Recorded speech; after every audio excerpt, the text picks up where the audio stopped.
Malam itu, aku tidak pernah menyangka perjalanan mendaki ke Gunung Lawu akan menjadi sesuatu yang terus menghantui hidupku.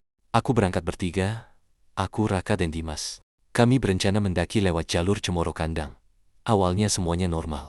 Kabut tipis, suara angin, dan langkah kaki kami yang berpacu dengan waktu. Target kami hanya satu, sampai pos terakhir sebelum gelap. Tapi semuanya mulai berubah saat kami melewati pos 4. Kabut tiba-tiba jadi sangat tebal, aneh. Karena sebelumnya langit masih cukup jelas. Lu denger gak? Bisik Raka. Aku berhenti. Iya, ada suara. Seperti seseorang sedang berjalan di belakang kami. Kami menoleh bersamaan. Kosong. Tidak ada siapa-siapa. Perasaan gue gak enak, kata Dimas pelan. Aku cuma mengangguk. Dan kami memutuskan untuk lanjut. Kesalahan terbesar kami malam itu. Sekitar 20 menit kemudian, di pinggir jalur, setengah tertutup semak, kami menemukan sesuatu. Ada sesuatu yang aneh. Seperti kain. Aku mendekat. Langkahku terasa berat, tapi rasa penasaran lebih kuat. Aku buka semaknya perlahan, dan saat itu juga, napasku berhenti. Itu mayat. Tubuhnya kaku, wajahnya pucat keabu-abuan. Matanya terbuka, menatap langsung ke arahku. Hancur, teriak Raka dari belakang. Dimas mundur beberapa langkah. Kami semua panik. Ini pendaki yang hilang ya? Tanya Dimas dengan suara gemetar. Aku tidak menjawab, karena ada yang aneh. Bajunya bukan jaket gunung, bukan perlengkapan pendaki, tapi seperti pakaian lama, kotor, robek, dan anehnya seperti bukan dari zaman sekarang. Tiba-tiba angin kencang datang, kabut semakin tebal, dan aku bersumpah, aku melihat sesuatu. Mayat itu bergerak pelan, kepalanya miring sedikit, matanya yang tadi kosong sekarang seperti mengikuti gerakanku. Lari! Teriak Dimas. Kami bertiga langsung kabur tanpa pikir panjang. Kami berlari tanpa arah. Suara langkah kaki kami bercampur dengan suara lain, lebih banyak. Seperti ada yang ikut berlari di belakang kami. Jangan nengok! Teriak Raka.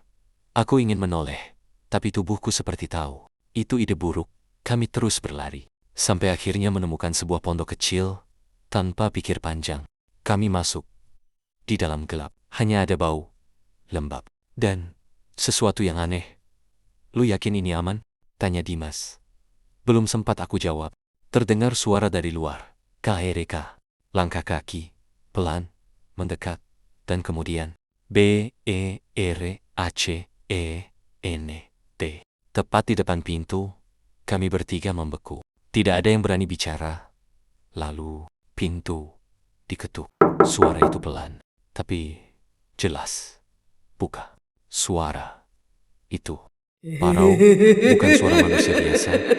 Kami saling tatap, dan saat itu juga aku sadar.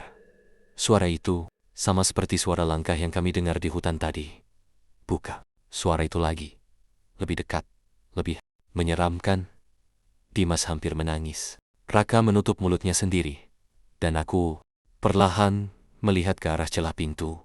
Di sana, aku melihat sesuatu yang membuat darahku dingin. Mata yang sama, seperti mayat yang kami temukan tadi, terbuka lebar, menatap ke dalam. Dan tiba-tiba, pintu digebrak. Kami bertiga langsung berteriak. Dan saat itu juga, semua menjadi gelap. Keesokan harinya, aku terbangun sendirian. Sendirian di jalur pendakian. Tidak ada Raka.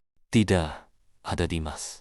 Dan yang paling aneh, tidak ada pondok. Seolah-olah semuanya tidak pernah ada. Aku turun gunung dengan keadaan setengah sadar dan melapor ke petugas. Tapi saat tim SAR naik, mereka bilang, tidak ada mayat, tidak ada pondok, tidak ada jejak apapun. Dan sampai sekarang, Raka dan Dimas tidak pernah ditemukan. Tapi setiap malam, aku masih sering mendengar suara itu dan bisikan pelan. Buka.